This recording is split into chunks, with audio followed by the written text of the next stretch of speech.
Det er mandag morgen. Klokken er 8.36. Vi skal være over bjerget.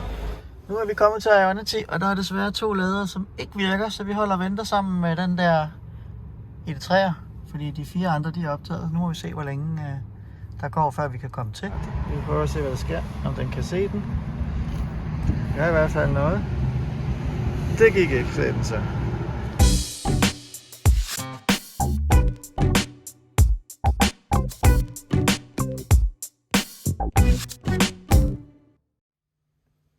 Hej, jeg hedder Peter, og du får lige en kort baggrund for den her video, før vi begynder. Der skete det, at for cirka 3 måneder siden, der bestilte min hustru og jeg vores allerførste elbil nogensinde. Og vi valgte en Fiat 500e, fordi vi ville gerne have en lille bil, men samtidig så ville vi ikke gå ned på udstyr og tech. Og i topmodellen der kan man faktisk få rigtig meget udstyr, som også er i de større biler. Og egentlig så havde vi ikke planlagt med, at vi skulle køre på langtur i bilen. Den har kun et batteri på 42 kWh og 37 kWh netto. Så vi havde valgt, eller har valgt en leasingkontrakt med ret få kilometer om året. Nu skete der så det, mens vi ventede på bilen, at Fiat skiftede importør. Og den nye importør, de havde ikke helt styr på deres systemer og var ikke helt klar osv. Så lige pludselig så kunne bilen ikke leveres i slutningen af juni som planlagt, men først i slutningen af august. Og heldigvis så kunne vi igennem forhandleren leje en tilsvarende bil til en fornuftig pris i den mellemliggende periode. Og da lejebilen inkluderede 100 km om dagen, så havde vi lige pludselig potentielt 6.000 km, vi kunne køre i sommerferien. Så vi havde allerede planlagt en lille tur til Jylland, til nogle venner og noget familie, og så ned til Berlin. Men ikke længere end det, fordi det tænkte vi, det var måske endda lige at stramme den, men det kunne vi godt lige prøve. Men nu fik vi alligevel blod på tanden på at se, om ikke man kunne køre hele vejen fra Danmark til Toskana i en Fiat. Også lidt sjovt, når det nu er en Fiat, og den bliver bygget i Torino, som ligger dernede af. Anyways, vi gik i gang med at planlægge en rute, hvor vi kørte fra Hørsholm i Østdanmark hele vejen over til Blåvand i Vestdanmark, ned over Haraldsminde for at besøge noget familie der, og så ned til Berlin, og så videre sydpå med et enkelt stop videre ned til Italien og til Verona, og derfra ned til Viareggio, som er en badeby, der ligger nede i nærheden af Pisa. Og bagefter hele vejen tilbage igen og hjem via Rostock-Gäserfärm. Alt i alt en tur på over 4.000 km i den der lille bil. Så var det åndssvagt? Det var det nok, især når vi kun havde 12 dage til det, og vi aldrig havde kørt elbil før. Men vi synes, det skulle prøves. Og jeg havde forberedt mig så godt, som jeg nu kunne. Jeg har set rigtig mange YouTube-videoer, ligesom den her. Så jeg havde sørget ligesom for at have nogle forskellige ladebrikker, jeg vidste, der virkede i udlandet. Jeg har fundet en app, der hedder Bonnet, som der også bliver nævnt i videoen, som desværre ikke er den danske App Store i øjeblikket. Jeg håber, den kommer tilbage, men hvor man kunne lade billigt på mange af fastchargerne. Og så havde jeg simpelthen plottet alle de ladestander ind i vores Apple Maps på Apple CarPlay, som var på hele den der rute, eller alle de fast chargers, som jeg vidste, vi havde lavet kort til. Så jeg synes jeg var rimelig godt forberedt, men jeg anede jo ikke noget om, kunne man komme til at lade, ville der være lang kø. Der er mange efterhånden, der har fået elbil, og virkede laderne, og virkede de her ladebrikker og apps og så videre, så videre. Det vidste vi ikke noget om. Så derfor så besluttede jeg mig for at dokumentere alle vores ladestop, eller så mange som muligt i hvert fald, for at lave den her video, sådan at du og andre, der også er interesseret, kunne få glæde af mine erfaringer, ligesom jeg har fået af alle de utal af YouTube-videoer, jeg selv så, inden vi tog afsted. Og jeg vil så også sige, selvom jeg har set rigtig mange videoer med Fiat 500e, så har jeg ikke set nogen, der har kørt så langt, som vi har gjort på denne her tur. Til allersidst, det her er min første YouTube-video på den her måde. Jeg har ikke planer om at starte en kanal eller skulle lave flere YouTube-videoer, men hvis du synes om den og synes den er god, så vil jeg da blive glad for et thumbs up på videoen, og hvis du mod forventning skulle have lyst til at se flere videoer fra min hånd, så klik på abonner-knappen og den lille klokke, og hvis der er nok, der gør det, så lover jeg, så skal jeg nok lave nogle flere videoer med Fiat 500e, også selvom det egentlig ikke er planen. Men nu er stedet på tur. Men vi har 0 til Swift-tallet, vi har 100% strøm, vi er klar til at køre. Så ser vi, om vi når over til ladestationen i Odense. Så har vi overstået første ladestop her ved Allego. Og vi har været inde og spise lidt i Sunset. Vi havde 13% tilbage, da vi ankom. Og det tror vi godt, for der er også en masse lader, det er lige derovre. Og jeg ved ikke, om man kan se noget på den her. Det kan godt være. En opladning i gang. Lad os se, om der kan se noget på den. Ja. Vi har ladet i 38 minutter. Og vi er på 91%, så vi behøver ikke at lade mere, fordi det er rigeligt. Nu går det nemlig ikke så hurtigt mere. Så nu vil vi sætte os ind i bilen og køre videre. Så er der den nye chauffør. Vi skal lige se, hvor langt vi havde kørt på første stop, og det var ned til 13%. Så det har været meget fint. Så nu kører vi videre mod Clever i Esbjerg. Så er vi ved at nærme os til vores andet ladestop. Vi ser en gang her, og det kigger vi på bagefter. Det er Clever, der ligger her ved Esbjerg Lufthavn. Og vi har kørt 17,8 kW på 100 km på hele turen. Lidt over 320 km har vi kørt indtil videre. Og vi har 29% charge stadigvæk. Og der er 4 ledige båse, så det er jo ikke noget problem. Kører ind ved siden af Teslaen her. Og stopper. Prøv lige at vente med at slukke. Jeg skal lige se her, hvad der står på. Så det er vores totale trip. Og den her aktuelle tur har vi kørt med 16,9, 132 km. Det er jo meget fint. Og her skal vi lade med vores lille Clever-brik her for første gang, så det bliver lidt spændende. Tager stikket ud. Jeg prøver på det. Se om jeg kan gøre det med en hånd. Det kunne jeg godt. Sådan der. Så tror jeg, vi skal sætte den her herop. Det lyder sådan. Vælg ladekabel, det må være den der. Tilslut ladekabel, det har vi gjort. Jamen så er vi sådan set allerede ved at være i gang, tror jeg. Se, den står lige og snakker dernede. Blinker. Connector. Så siger den klik. Så lader vi. Ups. Det gik jo meget nemt. Og hvad lader vi med? Vi lader med 52 kW, 58, 64, 70, 76, 81.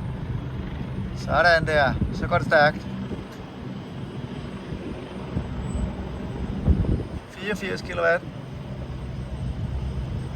Det er noget, der kan noget. Så vi tager en lille pause, mens den får charget os op. Så har vi ladet i lige knap 22 minutter. Vi er på 84%. Vi lader stadigvæk med 43,1 kWh. Eller kilowatt. Det er jo ganske hæftigt. Nu kan man så se, at nu begynder den at falde voldsomt. Så nu gider vi ikke at lade mere. Så nu stopper vi den. Det gør vi bare hernede på. Jeg trykker på stop.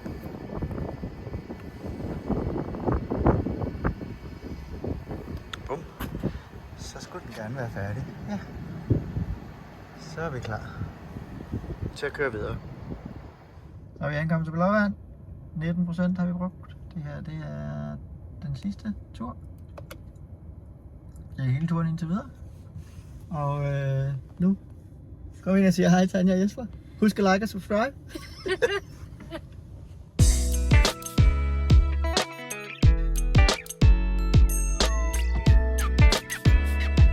Så er vi tilbage ved Esbjerg.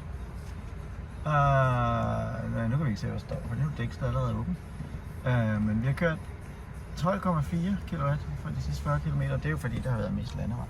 Så nu er vi lige ladet op, og så kører vi til Kolding.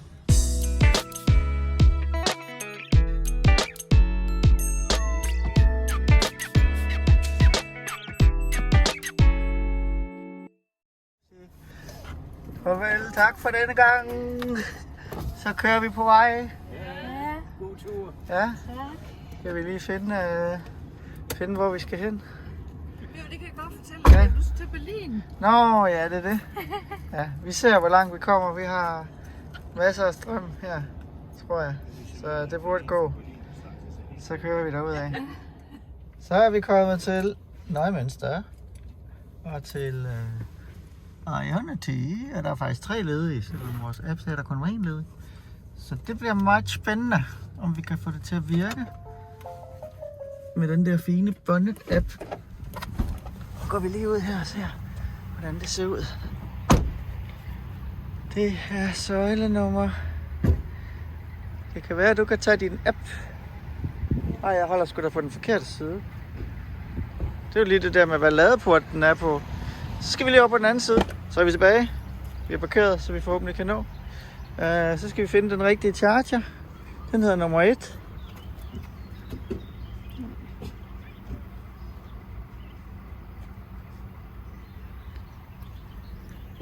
Så trykker du Start Charge.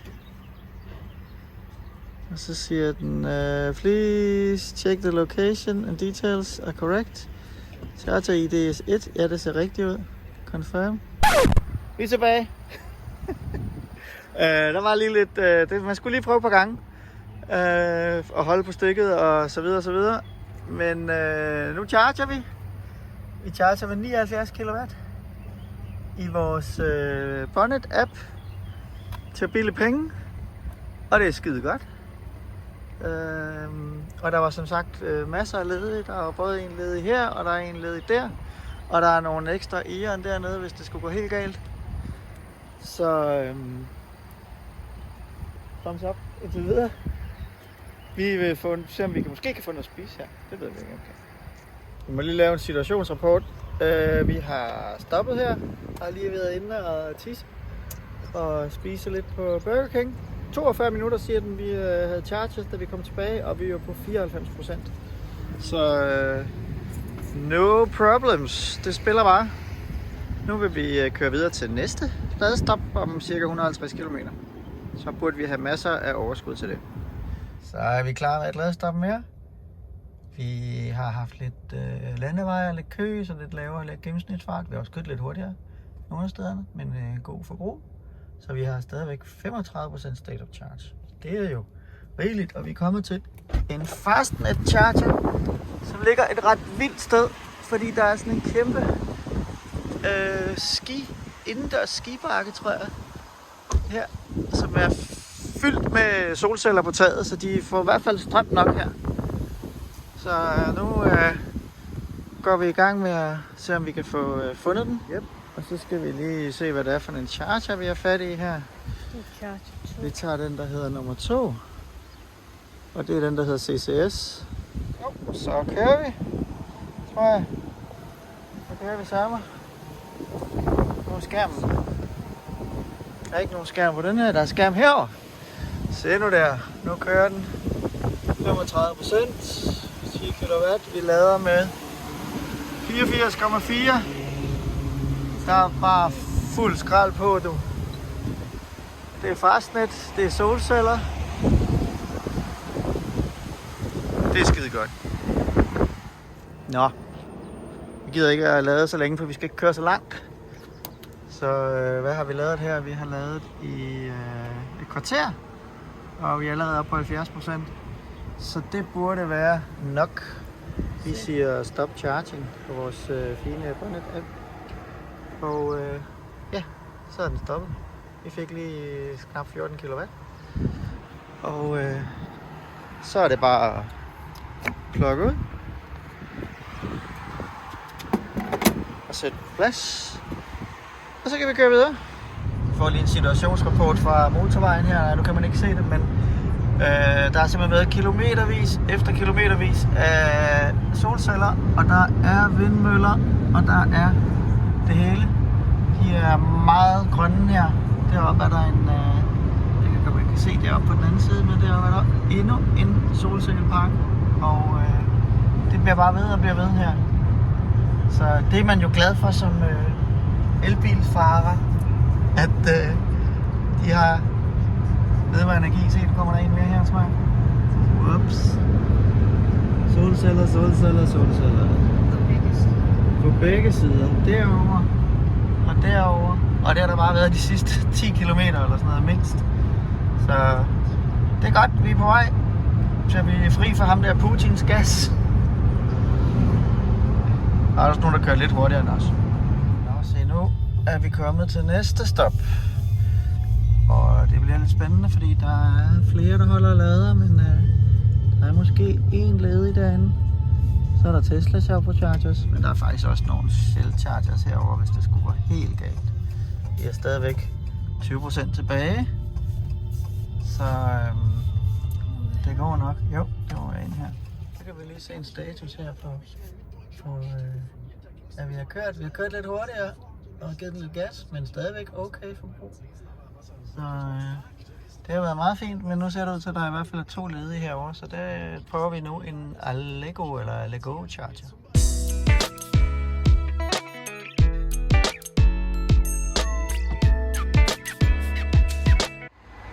Så lader vi igen. Sidste ladestop inden Berlin. Vi er faktisk i Berlin, og der er ikke mere end 20 km, tror jeg, ind til hotellet. Og vi havde 109 km range, men vi tænkte, det er bare ret lige at få toppet op, så har vi lidt ekstra at køre på, når vi skal ud igen.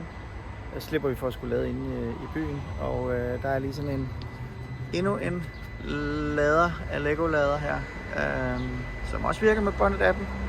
Den hyler ganske forfærdeligt, men den virker.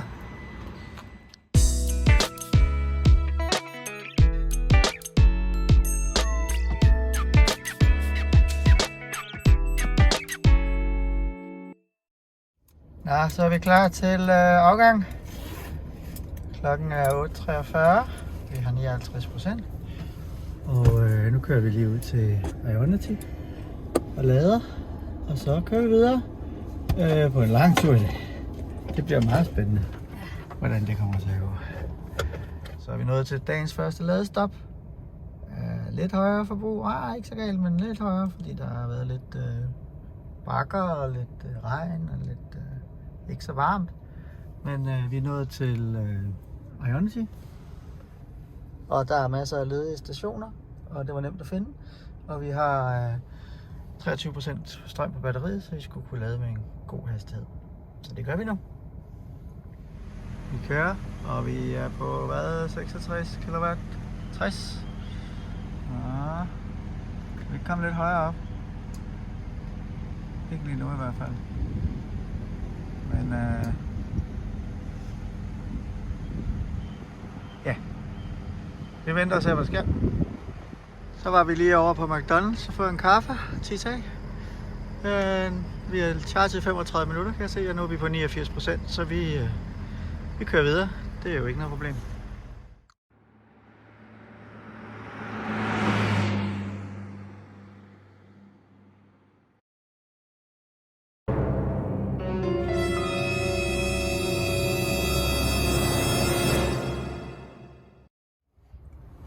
Så er det næste stop.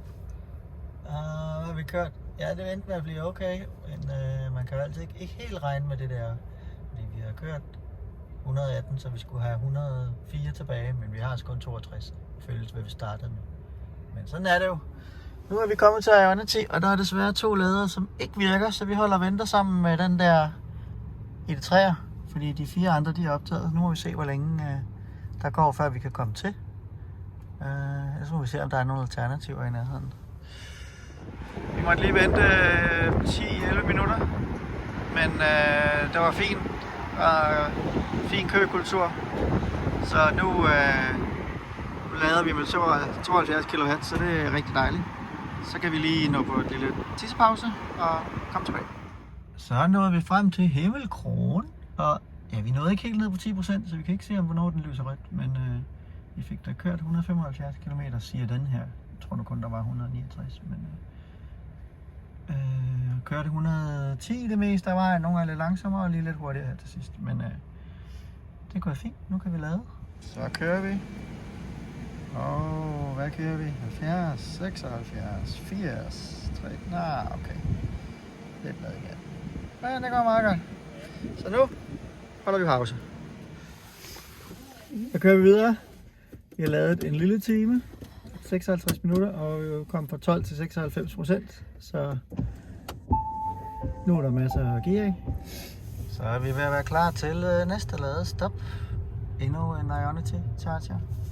De spiller. Så der er lige en til os der. Og vi skal lige se, hvad vi har kørt. Vi har haft medvind. Så god rækkevidde.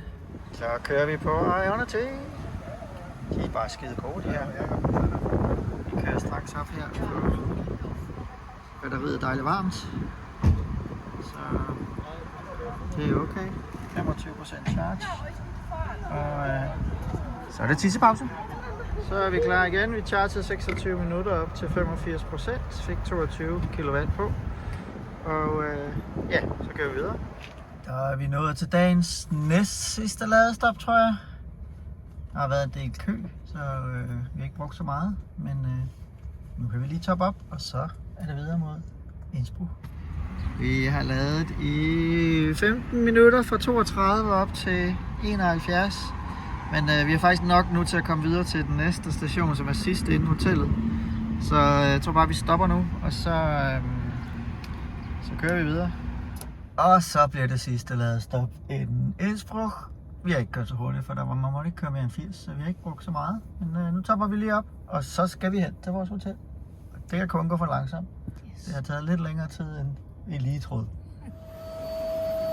Vi har charget i lige knap 19 minutter for at nå fra 45 til 85%. Tager vi den lige op på. Stadigvæk 38 kW, så det ryger der ind. Men nu skal vi videre, for nu falder den. Så er vi ankommet til Binders Hotel. Klokken er 21, så det har taget lige 12 timer og lidt mere. Og nu vil vi tjekke ind og finde et eller andet at spise, tror jeg. Fordi nu er vi lidt trætte. Hej. Det er mandag morgen. Klokken er 8.36. Nu skal vi over bjerget. Vi har 57% strøm, så vi kører lige op og lader et stykke op, regner vi med. Og så må vi se, hvor meget vi bruger på vejen op, og hvor langt vi kan komme, når vi kører ned. Det er meget spændende. Det er dejligt vejr her i Alperne. Vi har kørt så længe, 12,9 km, men vi har brugt 11% strøm, fordi det går op ad bakke. Så nu skal vi prøve at lade med en plug-surfing-brik. Bare se, om det virker. Meget spændende. Nu er vi lige herovre, så ser vi lige, hvad der sker. Charging with customer card. Vi prøver at se, hvad der sker, om den kan se den. Det gør i hvert fald noget. Det gik ikke, sagde den så. Så prøver vi igen. Så det er den ikke så meget for, og så er man jo lidt på den. Hvis den ikke vil autorisere den, for den skulle virke med den her. Vi kan prøve en af de andre, og se om der er held med dem.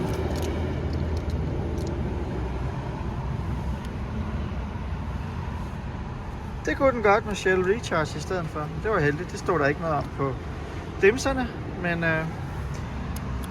er godt at have flere kort med. Vi går ud fra, at det var den længst over, vi kunne tage. Så det sætter vi i.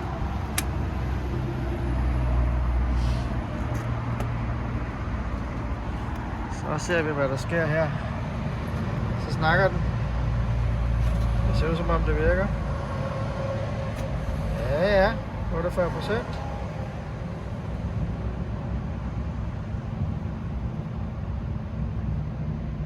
Tænker. Det er meget spændende. Det ser ud som om der sker noget i hvert fald. Jeg skulle gerne begynde at lade lige om lidt. Ja! Så kører vi. Ja tak. Og vi kører 28, 34, 40, 46, 52, 58, 64, 70. Det er nok der, vi er oppe omkring. Så går det lidt ned igen. Der er jo alligevel pænt meget på allerede. Men det lykkedes. Det var heldigt, at vi havde en anden ladebrik. Nå, mens vi lader her, så kan vi jo lige nyde den smukke udsigt. Det er meget flot her.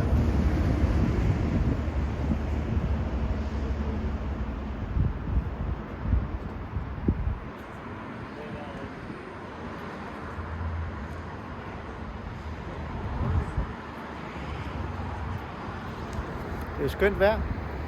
Sjovt var, at vores plug-surfing-brik, som skulle virke på den her, den virkede ikke. Men vores Shell Recharge-brik, som man ikke kan se den her station på inde i deres Recharge-app, den virkede fint. Så hvad kan man lære det? Bare prøv alle de brikker, man har, så se om der er en, der virker. Så jeg ved ikke, hvad det koster, men vi kan lade, og det var rigtig godt. Så nåede vi op på 85, det tog lige 21 minutter. Så vi siger tak for i dag, og kører mod toppen. Så kom vi ned ad bjerget. Det bruger man jo ikke meget strøm på. Det gik ned ad hele vejen.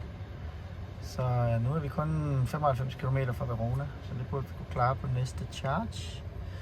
Så vi er på Ionity, så i Italien, så nu skal vi prøve den.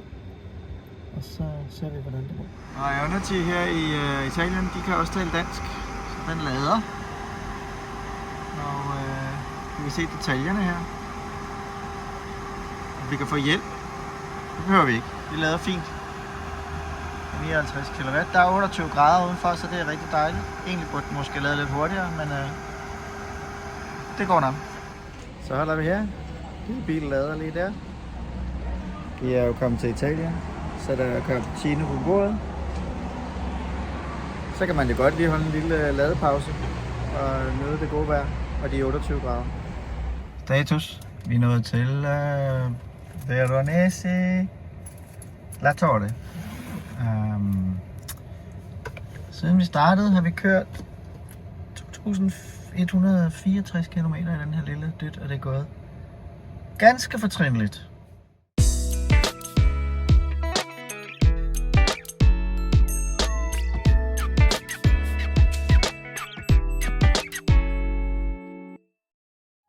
Så nu bliver det spændende, fordi bilen er lidt sur, fordi jeg lige har døren åben.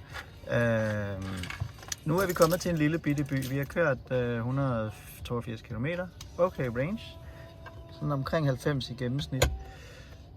Men nu skal I bare se. En meget hyggelig lille italiensk by. Med en meget hyggelig lille italiensk ladestander, som vi håber, vi kan få til at virke. Jeg har læst noget med, at man skal trykke på den der først, og så skal man få kortet på.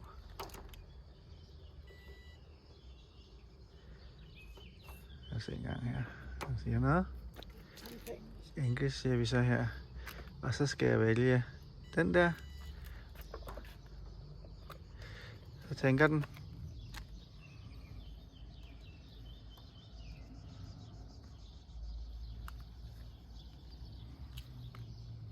Tænker i hvert fald endnu.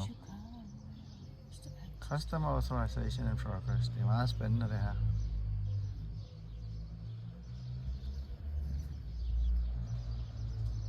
Ja.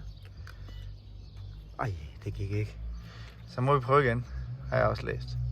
Ej, det var ikke så godt. Det er også fordi jeg tager den forkerte brik. Det er ikke sådan, at man har så mange forskellige brikker, så kan man jo ikke tage den, så skal man huske at tage den rigtige, for ellers så virker det ikke. Et lille her prøver jeg at se, om ikke det virker med den i stedet for.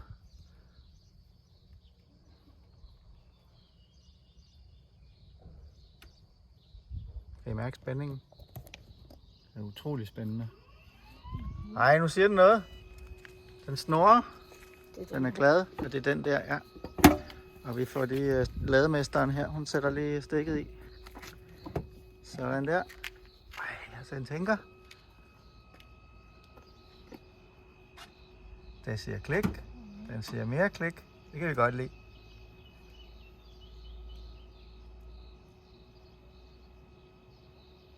Snakker den med bilen, tror jeg. Det er jo de spændende ventetider, man har som elbilsejer. Vil den nu virke? Vil den begynde at lade? Ja. Nu starter blæseren. Jeg tror sgu det kører. Jeg tager mine nye solbriller på, for jeg tabte mine solbriller i en taxa, tror jeg. Da vi var på vej hjem i går. Jeg havde fået lidt for meget vin. Nej, jeg var ikke lige opmærksom på det. Men nu vil vi gå op i den her lille by og se om hvad den kan byde på, mens den her bare står og kører. Fantastisk. God bil. Hvad får man tiden til at gå med, mens man lader, når man er i en lille by i Italien? Man drikker selvfølgelig cappuccino. Er meget stille lille by. Der sker ikke så vildt meget. Men meget hyggeligt. Og helt sikkert god kaffe. Skal vi se, hvordan det går med den lille bil?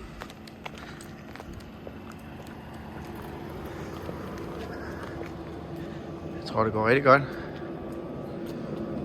Vi er på 87%, så det er jo fint. Vi har været her i cirka 40 minutter, tror jeg. 39 minutter, siger den. Og så kan vi da køre videre. Så er vi kommet til Viareggio. Vores hotel, det ligger lige deroppe.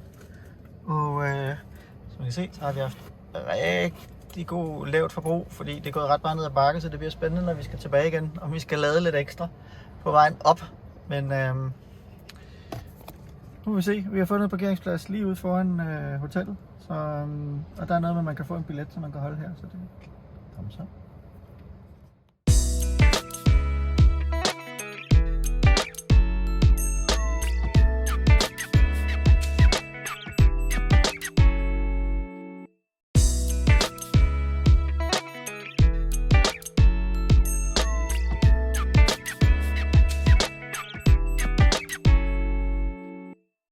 Så er vi klar til hjemmetur. 1719 kilometer cirka. Vi er lidt trætte, for det blev lidt sent med den der opera i går. Der var sket mange ting. Men nu er vi ved at være klar til at køre. Klokken er 8:09, så vi er næsten on time. Og vi regner med, at vi kan nå 168 km på første stræk, men det vil vise sig. Er det så ulempen, når man skal af motorvejen i Italien for at lade? Jeg tror, jeg brugte kvarter 20 minutter her for at komme af motorvejen. Men vi kunne ikke lige nå den næste. Det var i hvert fald ikke helt sikker på, at vi kunne, selvom vi har rimelig meget tilbage. Men det var også en lader, vi ikke kendte, og der var ikke så mange. Men det må man også tage med. Vi har ikke sådan en smart brobis-agtig ting, så man kan ikke bare lige brage hurtigt forbi. Så er vi i IKEA. I IKEA i Italien, der kan man få melon og skinke. Så det er meget lækkert. Desværre kunne vi ikke få en hurtig lader, så nu tager vi lige noget frokost, og så ser vi, hvor langt vi kan nå på næste lader. Det tog en krig at komme af motorvejen. Vi kunne kun lade på en langsom lader, så vi har kun lige fået 18% på. Men nu kører vi hen til en Ionity-lader, hvor der er lidt mere gang i den. Der var helt optaget her, og kun 50 kW lader, så det var ikke så spændende. En lille kort tur på landevej hen til Ionity. Vi har jo stadigvæk masser af strøm, men det er nok den bedste mulighed her. Nu håber vi, den virker.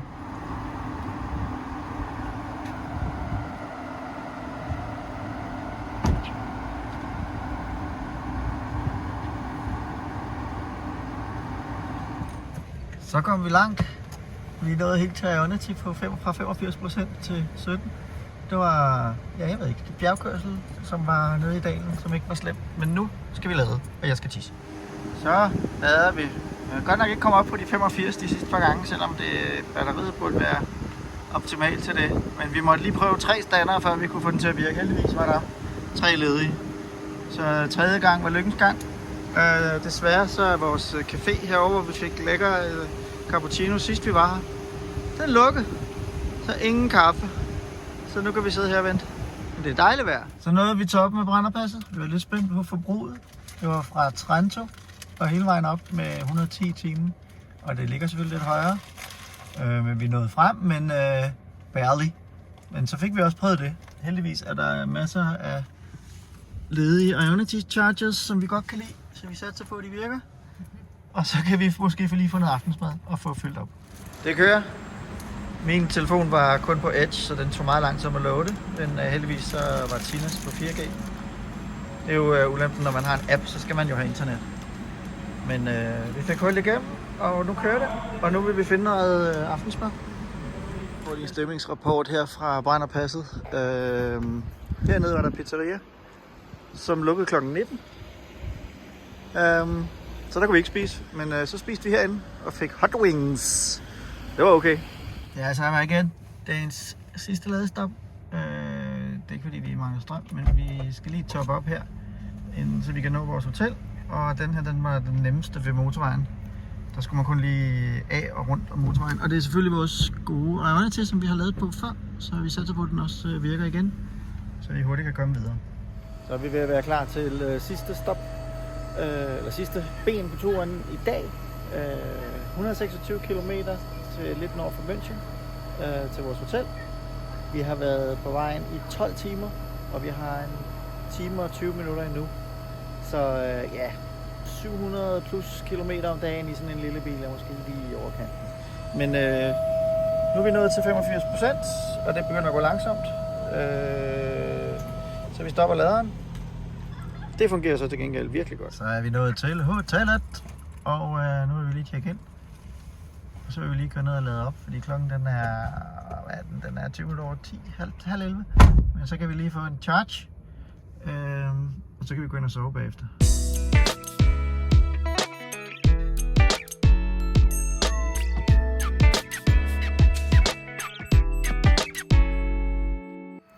Prøver vi en ny strategi, fordi vi har lidt travlt. Eller vi har lige så langt at køre som i går, det tog 13 timer, og vi har 12 timer til det. 12,5. Så den her gang, der har jeg kørt 130, op til 130, der hvor det var muligt, indtil jeg havde 25 km ekstra range. Jeg startede med omkring 4-5 km ekstra range, og så er jeg nede 25, så kørte vi 110. Lige indtil vi nærmede os, så var jeg nået op på 30 km ekstra range igen, så fik den lige lidt gas igen. Så der er vi ankommet med 13% state of charge. Så det er sådan optimalt i forhold til, nu lader vi. Fuld skrue. Næsten. Nå, vi havde lige lidt drill her. Appen ville ikke virke. Bonnet-appen. Men så har vi heldigvis et Shell Recharge. Men jeg er lidt skuffet over, at den bliver lavet kun ved 60 kW. Det skulle jo lade ved 85. Det har den gjort her de sidste par gange, selvom den er 20% state of charge. Det burde jo være perfekt. Men ja, jeg ved ikke, hvorfor den ikke lader hurtigere nu. Det er lidt irriterende. Så lader vi på Ionity igen. Af en eller anden grund, så vil den altså bare ikke over de der 60 kW. Selvom vi har 30%. Men også da vi havde mindre. Det er meget mærkeligt. Men så er det. Strategien ser ud til at virke med at køre derudad. Vi har kørt 150 på et tidspunkt. Det var på uforholdsmæssigt meget strøm. Men så har jeg sat fartpiloten på 138, så 135 kps. Det har faktisk været fint. Det ligget på omkring 19 kW i timer per 100 km. Og så bare ind og lade. Fik ikke lige registreret ved sidste ladning, for der var lidt galt med tempomaten, fordi bilen havde været tændt, mens den lader, og så virker så fucker det op i forbruget. Der var en tysker Ionity, som lige snuppede pladsen foran os, så jeg så ligesom gjorde opmærksom på, at hey, vi var faktisk lige på vej ind for at lade. Så var jeg bare sådan, sorry, og så blev han holdende. Dårlig stil, tysker. Husk det. Men nu lader vi her, og ja, så går turen videre. Vi er lige lidt syd for Berlin, og vi skal op til Rostock. Jeg havde ikke troet, at vi kunne nå færgen, eller været lidt presset med at nå færgen kl. 20, som sagt. Men det ser ud til, at det bliver ikke noget problem. Det er faktisk lige før, vi kan nå den kl. 18. Nok optimistisk, men vi prøver. Nu er der i hvert fald lige lavet pause. Nå, så står vi her ved BMW. Fordi den der fastnet, der var oppe ad vejen, der var helt fyldt op. Og vi prøver måske, om vi kan nå en færge. Nu må vi se, om det bliver helt crazy. Men den lader op. Den kunne godt lade lidt hurtigt. Jeg ved ikke, hvorfor den kommer ikke op over 60. Det er meget mærkeligt. Nu må vi snakke med Fiat om. Men nu kører vi lige om lidt. Vi trucksurfer. Vi prøver at holde nok charge til, at vi kan nå en lader på den anden side af færgen, men samtidig en fart, så vi kan nå færgen. Det er meget spændende. Vi har slukket aircon. Vi kører på reserverne. Det er også fordi, den ikke chargede ved 85. Så kunne vi have fået lidt mere på. Skide irriterende. Nå. Men vi får se, hvad der sker. Det lykkes. Vi er simpelthen kommet på færgen kl. 18. Vi har godt nok kun 35 km tilbage, men der skulle være en 50 kW lader i Nykøbing, et eller andet, Sjælland, Falster, må det være, Nykøbing Falster. 24 km fra færgen, så det var bedre at bruge lidt tid på den, end at skulle vente 2 timer ekstra her eller 2 timer og kvarter ekstra her i Rostock. Så strategien virkede med at give den gas, og så lige lade, når der var brug for det. Så nåede vi til Nykøbing Falster med 7%, men vi er ikke bekymrede. Vi har prøvet det næsten det samme i Brennerpass. Der var der okay ro på. Så, og heldigvis så holder der en Clever Charger her, som vi håber virker. Og ellers er der en langsom en her, men vi vil hellere have den her over. Ja, men se nu der. Det kører. Og så om det kommer til at gå lidt hurtigere. Den kunne køre op til 50 kW den her. Men så kan vi charge, så kan vi lige slappe lidt af imens her på den her fantastisk spændende parkeringsplads i udkants Danmark. Så vi får charge nok til at komme hele vejen hjem. Det har været en lang dag, men man skulle køre godt en lille dyt. Vi nåede på 85%. Det tog 44 minutter, så lidt længere. Det var ikke så hurtigt, men nu siger vi stop. Og så kører vi sgu hjem.